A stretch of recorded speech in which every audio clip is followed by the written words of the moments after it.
Chapter 24. The Lord spoke to Moses, saying, Command the people of Israel to bring you pure oil from beaten olives for the lamp, that a light may be kept burning regularly. Outside the veil of the testimony in the tent of meeting, Aaron shall arrange it from evening to morning before the Lord regularly. It shall be a statute forever throughout your generations. He shall arrange the lamps on the lampstand of pure gold before the Lord regularly. You shall take fine flour and bake 12 loaves from it. 2/10 of an ephah shall be in each loaf. And you shall set them in 2 piles, 6 in a pile, on the table of pure gold before the Lord. And you shall put pure frankincense on each pile, that it may go with the bread as a memorial portion, as a food offering to the Lord. Every Sabbath day Aaron shall arrange it before the Lord regularly. It is from the people of Israel as a covenant forever. And it shall be for Aaron and his sons, and they shall eat it in a holy place, since it is for him a most holy portion out of the Lord's food offerings, a perpetual due. Now an Israelite woman's son, whose father was an Egyptian, went out among the people of Israel. And the Israelite woman's son and a man of Israel fought in the camp, and the Israelite woman's son blasphemed the name and cursed. Then they brought him to Moses.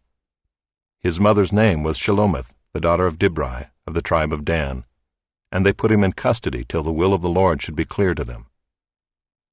Then the Lord spoke to Moses, saying, Bring out of the camp the one who cursed, and let all who heard him lay their hands on his head, and let all the congregation stone him.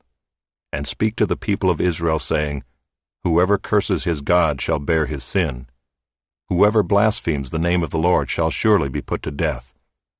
All the congregation shall stone him. The sojourner as well as the native, when he blasphemes the name, shall be put to death. Whoever takes a human life shall surely be put to death. Whoever takes an animal's life shall make it good, life for life. If anyone injures his neighbor, as he has done, it shall be done to him, fracture for fracture, eye for eye, tooth for tooth. Whatever injury he has given a person shall be given to him. Whoever kills an animal shall make it good, and whoever kills a person shall be put to death. You shall have the same rule for the sojourner and for the native, for I am the Lord your God. So Moses spoke to the people of Israel, and they brought out of the camp the one who had cursed and stoned him with stones. Thus the people of Israel did as the Lord commanded Moses. Chapter 25. The Lord spoke to Moses on Mount Sinai, saying, Speak to the people of Israel, and say to them, When you come into the land that I give you, the land shall keep a Sabbath to the Lord. For 6 years you shall sow your field, and for 6 years you shall prune your vineyard and gather in its fruits. But in the 7th year there shall be a Sabbath of solemn rest for the land, a Sabbath to the Lord. You shall not sow your field or prune your vineyard.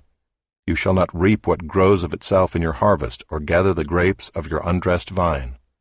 It shall be a year of solemn rest for the land. The Sabbath of the land shall provide food for you, for yourself and for your male and female slaves, and for your hired worker and the sojourner who lives with you, and for your cattle and for the wild animals that are in your land. All its yield shall be for food. You shall count 7 weeks of years, 7 times 7 years, so that the time of the 7 weeks of years shall give you 49 years. Then you shall sound the loud trumpet on the 10th day of the 7th month. On the day of atonement you shall sound the trumpet throughout all your land, and you shall consecrate the 50th year and proclaim liberty throughout the land to all its inhabitants. It shall be a jubilee for you, when each of you shall return to his property, and each of you shall return to his clan. That 50th year shall be a jubilee for you. In it you shall neither sow nor reap what grows of itself, nor gather the grapes from the undressed vines. For it is a jubilee. It shall be holy to you. You may eat the produce of the field. In this year of jubilee each of you shall return to his property. And if you make a sale to your neighbor or buy from your neighbor, you shall not wrong one another. You shall pay your neighbor according to the number of years after the jubilee, and he shall sell to you according to the number of years for crops. If the years are many, you shall increase the price, and if the years are few, you shall reduce the price. For it is the number of the crops that he is selling to you. You shall not wrong one another, but you shall fear your God, for I am the Lord your God. Therefore you shall do my statutes and keep my rules and perform them, and then you will dwell in the land securely. The land will yield its fruit, and you will eat your fill and dwell in it securely. And if you say, What shall we eat in the 7th year, if we may not sow or gather in our crop? I will command my blessing on you in the 6th year, so that it will produce a crop sufficient for 3 years. When you sow in the 8th year, you will be eating some of the old crop. You shall eat the old until the 9th year, when its crop arrives.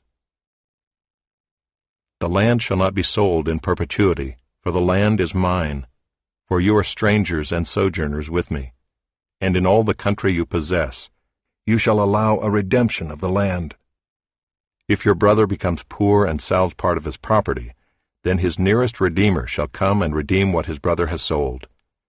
If a man has no one to redeem it, and then himself becomes prosperous and finds sufficient means to redeem it, let him calculate the years since he sold it and pay back the balance to the man to whom he sold it, and then return to his property.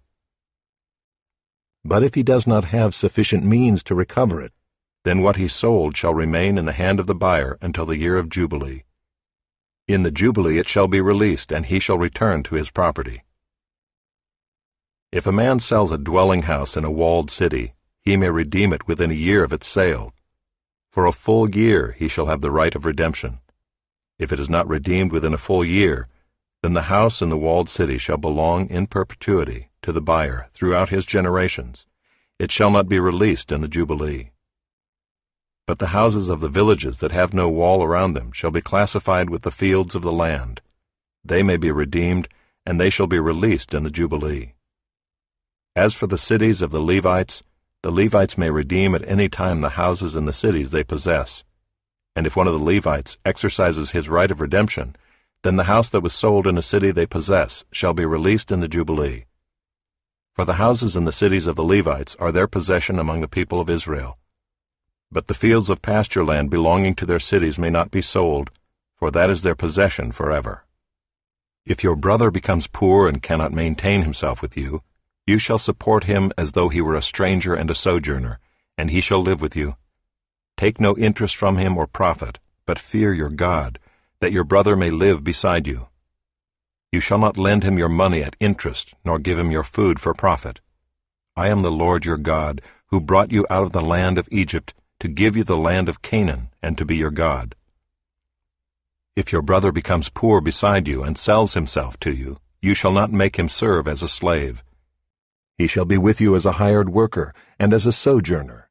He shall serve with you until the year of the Jubilee. Then he shall go out from you, he and his children with him, and go back to his own clan and return to the possession of his fathers. For they are my servants, whom I brought out of the land of Egypt. They shall not be sold as slaves. You shall not rule over him ruthlessly, but shall fear your God. As for your male and female slaves whom you may have, you may buy male and female slaves from among the nations that are around you. You may also buy from among the strangers, who sojourn with you, and their clans that are with you, who have been born in your land, and they may be your property. You may bequeath them to your sons after you to inherit as a possession forever. You may make slaves of them, but over your brothers, the people of Israel, you shall not rule, one over another ruthlessly. If a stranger or sojourner with you becomes rich, and your brother beside him becomes poor and sells himself to the stranger or sojourner with you, or to a member of the stranger's clan, then after he is sold he may be redeemed. One of his brothers may redeem him, or his uncle or his cousin may redeem him,